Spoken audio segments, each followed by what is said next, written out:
Hello friends, इस video में बात करेंगे RailTel corporation of India limited company के बारे में। तो सबसे पहले कंपनी का ऑब्जेक्टिव जानना ज़रूरी है, जिसके बाद हमें कंपनी के बारे में पता चले, भरोसा हो। तो कंपनी का ऑब्जेक्टिव क्या है? To modernise the railway control system. Objective तो काफ़ी अच्छा है। उसके बाद रेलवे कंट्रोल सिस्टम का मॉडर्नाइज करना और उसके साथ साथ उसकी सेफ्टी का भी ध्यान रखना। यानी कि एक तरीके से कह सकते हैं कि ये रेलवे सेक्टर की आने वाले टाइम में बैकबोन हो सकती है। यानी कि अगर मॉडर्नाइज हो गया, सारा कंट्रोल अच्छा रहेगा, तो ट्रेन के एक्सीडेंट्स कम होंगे, कनेक्टिविटी बढ़िया होगी और ट्रेन का डिले होना, जो भी प्रॉब्लम्स है वो हमारी सॉर्ट हो जाएंगी कनेक्टिविटी की वजह से, कनेक्शंस की वजह से। ठीक है, तो अब बात करते हैं इसके प्राइस की। तो आप यहाँ पे देखोगे तो मैक्सिमम फरवरी 2021 में 121 रुपये पे लिस्ट हुआ और 495 रुपये करंट चल रहा है। यानी कि 4 साल में 308% का गेन, यानी कि सही गेन हमें मिला है। और मैक्सिमम प्रॉफिट जो आप देख पा रहे हैं कि 2023 के बाद से ही है, 4 अगस्त 2023, यानी कि 168 तक रहा यहाँ पे साइडवेज लगभग पूरा 2-3 साल, और अभी काफ़ी अच्छा गेन देखने को मिल रहा है। तो कंपनी की कुछ न्यूज़ जान लेते हैं कि क्या इसके कोई बड़े प्रोजेक्ट हैं जो इसको डील मिली हैं वो हैं, और उसके बाद हम इसका टेक्निकल और फंडामेंटल दोनों चीज़ें भी देख लेंगे। यहाँ पर एक न्यूज़ है, टेक्नो इलेक्ट्रिक कंपनी है जिसने डील की है, कॉन्ट्रैक्ट साइन किया है रेलटेल कॉरपोरेशन के साथ। इसमें क्या डील है? 20 साल के लिए ये एग्रीमेंट है, जिसमें 102 सिटी के अंदर रेलटेल कॉरपोरेशन क्या सेटअप करेगी? ईडीसी मतलब एज डाटा सेंटर्स जो है एस्टेब्लिश करेगी।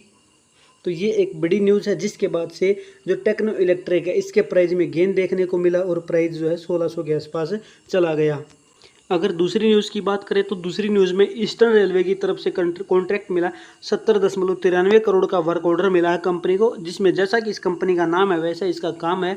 तो कम्युनिकेशन इंफ्रास्ट्रक्चर सेटअप करना अक्रॉस ईस्टर्न रेलवे, जिसके अंदर क्या क्या इंक्लूड रहेगा? लैन इंफ्रास्ट्रक्चर रहेगा, आईपी एक्सचेंज रहेगा और अदर कंट्रोल कम्युनिकेशंस रहेंगे। तो ये प्रोजेक्ट है जो कि 70 करोड़ का है, ये भी इस कंपनी को मिला है। तो ये दो न्यूज़ हमें देखने को मिल रही हैं। फंडामेंटल डाटा की बात करेंगे तो current price 496, return on equity 15.2%, ROC 20%। ठीक है, और स्टॉक पीई यानी कि 59.5।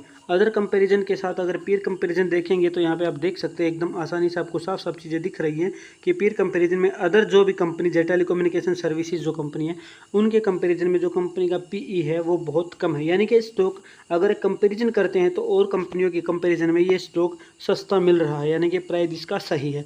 अगर बात करेंगे तो यहाँ पे 0.57 जो कि आप देखेंगे डिविडेंड यील्ड है। अगर जो नेट प्रॉफिट है अदर कंपनीज के क्वार्टर में भी यहाँ पे, अगर इसका जैसा कि इसका मार्केट कैप है 15,896 करोड़, तो इसका प्रॉफिट हमें यहाँ पे देखने को मिल रहा है, जिसके प्रतिशत की बात करें तो 23% है, जो कि अदर टेलीकम्युनिकेशन के कंपेरिजन में सबसे अच्छा इसी कंपनी का है। यानी कि इसने क्वार्टर में अच्छा प्रॉफिट गेन किया है। तो ये एक पीयर कंपेरिजन हो जाता है। अगर क्वार्टरली रिजल्ट की बात करेंगे तो यहाँ पे ईयर ऑन ईयर बेसिस पे आप देखोगे तो जून 2023 के कंपेरिजन में जून 2024 में क्वार्टर में आप देखोगे तो सेल इस कंपनी की बढ़ी है, वहीं एक्सपेंसेस भी बढ़े।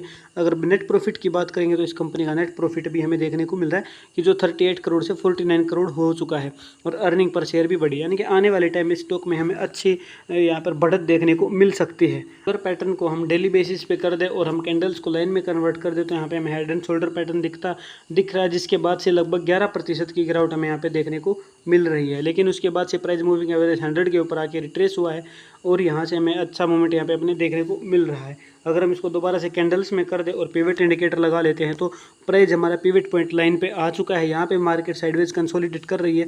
अगर यहाँ से हमें ब्रेकआउट देखने को मिलता है तो हमारा पहला टारगेट 522 का रहेगा। अगर यहाँ से प्राइस नीचे आता है तो हमारा पहला सपोर्ट जो रहेगा वो 468 के आसपास हमें यहाँ पर दिख रहा है। यानी कि पहले मार्केट ने यहाँ पे सपोर्ट लिया है इस तरीके से और उसके बाद प्राइस ऊपर गया है। अगर इसको भी नीचे ब्रेक करेगा तो दूसरा सपोर्ट हमारा 453 का रहेगा। अगर प्राइस ऊपर की तरफ ब्रेकआउट देता है और प्रीवियस हाई के पास अगर प्राइस पहुंचने की कोशिश करता है तो हमारा टारगेट 590 तक का मिलने की पॉसिबिलिटीज हमें यहाँ पे दिख रही हैं। तो ये इंडिकेटर्स आप यूज़ करिएगा। इसके साथ साथ आप अपना RSI इंडिकेटर भी यूज़ कर सकते हैं। तो मुझे उम्मीद है वीडियोज़ आपको पसंद आती हैं। वीडियोज़ पसंद आती है तो वीडियोज़ को लाइक करें और चैनल को सब्सक्राइब करना ना भूलें। Thank you very much.